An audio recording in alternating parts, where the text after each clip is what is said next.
Voy Zubayjon, nima bunaqa chochib tashasiz hamma joyini? Ha, ko'pchilik ana ploter bilan kesib turib, prosta tagiga shu bamferlarni ham turgan holati bo'yicha anaqa qilib yuboradi-yu, yopishtirib yuboradi-yu, birovni, to'g'rimi? Nimaga bunaqa chochib tashladingiz? Endi mana buni qarang. Oddiy bitta bamfer ko'rsatib qo'yaman-da mana. Hop. Misol uchun bamferni ustidan kesishadi-yu mana ploterni. Men buni shundoq kesaman-da, ichiga qayirtiraman, mana bunday qayirtiraman. Mana o'shanda bu kiradi-yu.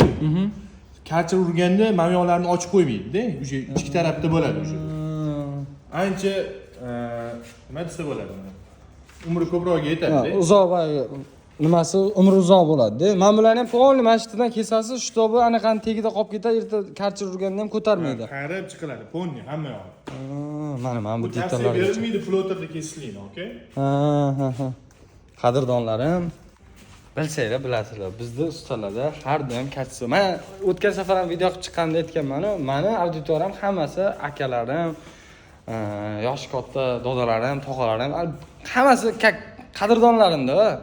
Ularga eng yaxshisini tavsiya qilishim uchun usta tanlashda hech qachon adashmaslik kerak deydi. O'shaning uchun eng sifatlisi faqat elektrokar Lazda. Obuna bo'lib qo'yishni unutmanglar, qadrdonlar.